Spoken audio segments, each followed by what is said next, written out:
তো নমস্কার বন্ধুরা, গীতা রান্নাঘর পরিবার পক্ষের থেকে আপনাদের অনেক অনেক স্বাগত।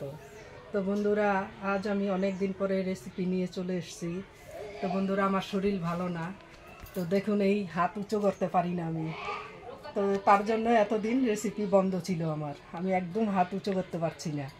তারপর সুগারের থেকে এই প্রবলেমটা দেখা দিয়েছে। তো কি করব, অনেক ডাক্তার দেখাচ্ছি। তো আমার ব্যায়ামের লোকও আছে বাড়িতে এসে মেসেজ করে। তো একটুখানি মোটামুটি হাতটা একটু উঁচু হয়েছে। তো আপনারা দেখতে থাকুন আমি কি রেসিপি করছি, আসুন দেখাচ্ছি। তো বন্ধুরা দেখুন, আমি আজকে আপনাদের আমার ঠাকুমার মতো আমি খুদের ভাত রান্না করে আজকে দেখাবো। তো আমার ঠাকুমা এরকম খুদের ভাতে ডাল দিয়ে রান্না করতো, পেঁয়াজ সম্বার কালো জিরা ফোড়ন দিয়ে রান্না করতো। তো বন্ধুরা, আজকে আমি খুদের ভাতের সঙ্গে এই বেগুনটা দেখুন কত বড় বন্ধুরা, এই বেগুনটাকে আমি পোড়াবো। আর এই লাল শাক, এই জলপাইগুলি পেকে গেছে, এই জলপাই দিয়ে লাল শাকের টক করব। তো আপনারা প্রথম থেকে শেষ পর্যন্ত দেখুন। তো এই চাল আর ডাল আমি একসঙ্গে মিলিয়ে নিলাম। তো এটাকে আমি 10 মিনিট ভিজিয়ে নিব। তো বন্ধুরা, আমি বেগুনটাকে ফুটো করে নিলাম, তাহলে ভাপটা বেরিয়ে যাবে, তো ভালো করে পোড়াটা হয়ে যাবে।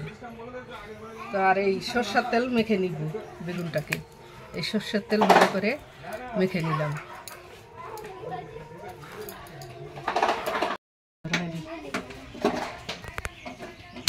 তো গ্যাসটা ধরিয়ে আমি বেগুনটাকে পুরো দিয়ে দিলাম। তো বন্ধুরা, আমি একটি কড়াই বসিয়ে নিয়েছি, কড়াই গরম হয়ে গেছে, আমি এখন সরষের তেল ঢেলে দিলাম, শুকনো লঙ্কা দিয়ে দিলাম, আর কালো জিরা ফোড়ন দিয়ে দিলাম।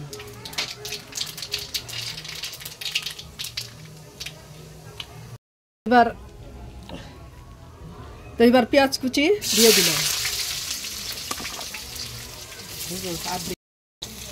তো বন্ধুরা, বেগুনটা সুন্দর পোড়া হয়ে গেছে, এবার রেখে দিলাম এই পাশে।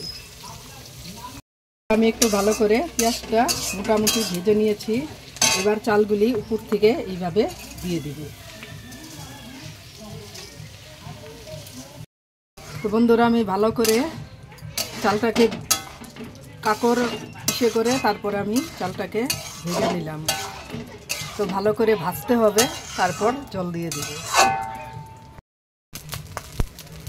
তো আমি দেখুন বন্ধুরা, ভালো করে ভাজাটা হয়ে গেছে, এবার আমি জল ঢেলে দেব। তো বন্ধুরা, কাল ক্রিসমাস ডে, তো চতুর্দিকে গান বাজনা বাজছে, তো তার জন্য কিছু মনে করবেন না। তো আমি এখন এই জল ঢেলে দিলাম।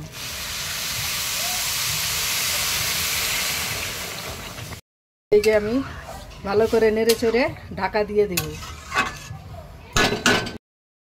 তো বন্ধুরা, আমি কয়েকটি কাঁচা লঙ্কা দিয়ে দিলাম। তো এবার এই থালা দিয়ে ঢেকে দিলাম। তো বন্ধুরা দেখুন, বেগুনটা পোড়া হয়ে গেছে, আমি এখন ছুলে নিচ্ছি।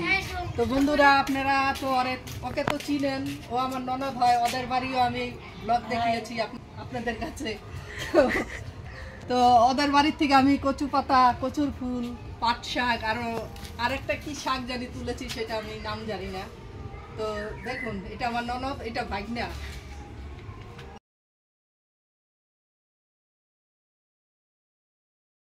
স্মিতা, হ্যাঁ দিদি, ও ঘুমাচ্ছে, থাক না না তাও আর একটু দেখা।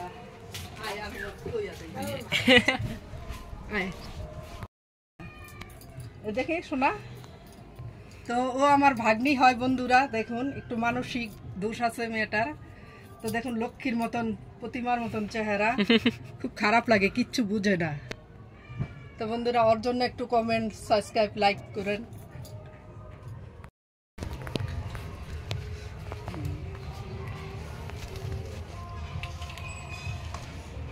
হইব একটুখানি দেখাই দিয়ে।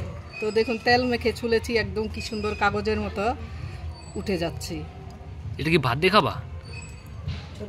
ওই খুদের ভাতের সঙ্গে।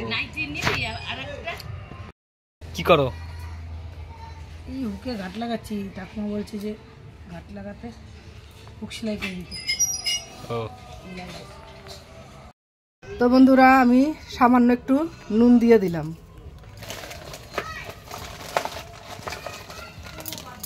তখন ভালো করে নেড়ে দেব। তো বন্ধুরা আমি শেষের দিকে ধনে পাতা দিয়ে নামিয়ে নিব। তো বন্ধুরা ধনে পাতা দিলাম, এবার ভালো করে নেড়ে চেড়ে ঢেকে রাখবো আর নামিয়ে নিব। ক্রিসমাস ডে, তার জন্য ওরা বেশি আনন্দে আটখানা, বাচ্চাকে কিছু বলা যাবে না। তো আমি ধনে পাতা দিয়ে গ্যাসটা অফ করে দিলাম। তো এবার আমি শাকের রেসিপিটি করে দেখাবো। তো এইভাবে নেড়ে চেড়ে ভালো করে নিলাম। তো বন্ধুরা আমার রিকোয়েস্ট, আপনারা একবার এইভাবে বানিয়ে খেয়ে দেখুন। আমি এই রেসিপিটি শিখেছি খুদের ভাতের আমার ঠাকুমার কাছে। আমার ঠাকুমা এইভাবেই রান্না করতো।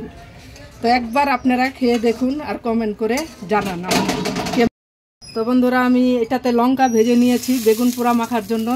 তো ওই কড়াইতেই আমি শাকটা রান্না করব। তো কড়াই গরম হয়ে গেছে, আমি এখন তেল দিয়ে দিলাম।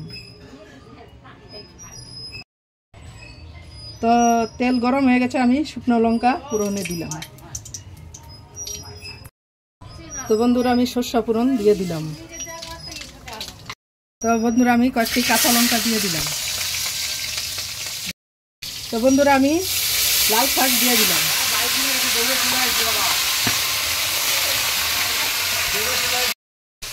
তো বন্ধুরা আমি শাকটা ভালো করে নেড়ে নিলাম। তো বন্ধুরা আপনাদের কথা বলতে পারেন যে আমি শাকটা কেন কাটি নাই। তো এই শাকটা একদম গলে যাবে, রান্না করলে একদম মিশে যাবে। তো আমি শাকটাকে আস্তাই রান্না করেছি। তো বন্ধুরা আমি বেগুনটাকে এবার মেখে নিব। এখানে আমি নুন দিয়ে লঙ্কাটাকে একে চটকিয়ে নিব।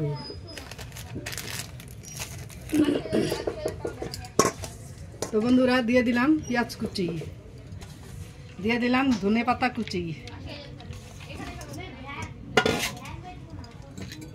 এবার সর্ষের তেল ঢেলে দিব।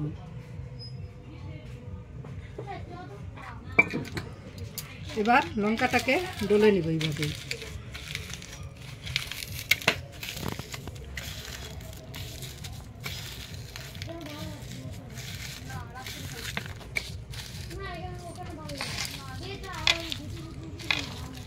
তো এবার সব একসঙ্গে মেখে নিব।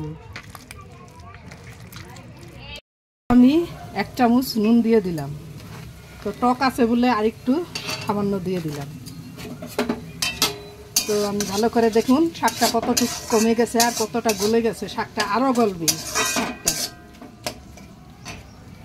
একটু হলুদ গুঁড়ো দিয়ে দিলাম।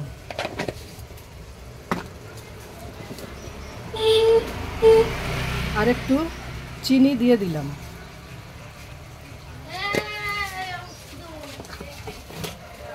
তো ভালো করে নেড়ে চেড়ে নিলাম। তো এই কেটে রাখা জলপাই দিয়ে দিলাম। তো ভালো করে নেড়ে চেড়ে নেব। বন্ধুরা এই যে দেখুন লাল শাক হয়ে গেছে। আমি এখন নামিয়ে নিব।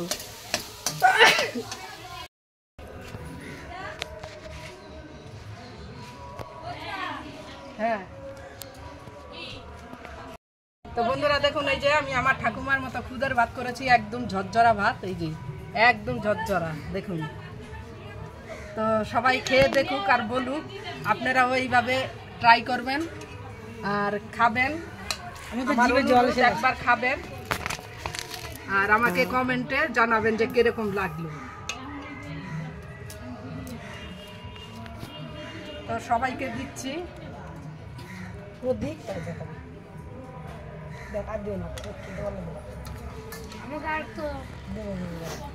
ও কিন্তু অংশুমান ব্যাপারী, ও আমার দেওয়ার ছেলে, সেজ দেওয়ার ছেলে। তো দেখুন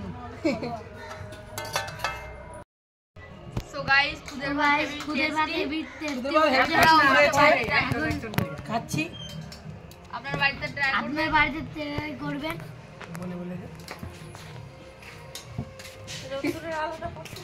রোদ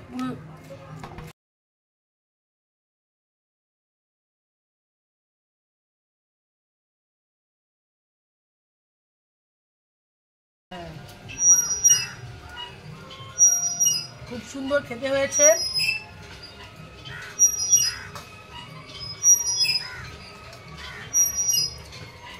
স্বাদ। খুব দারুণ হয়েছে। তো বন্ধুরা আপনারা এইভাবে ট্রাই করবেন আর খাবেন, কমেন্ট শেয়ার করবেন, প্লিজ সাবস্ক্রাইবটা করবেন।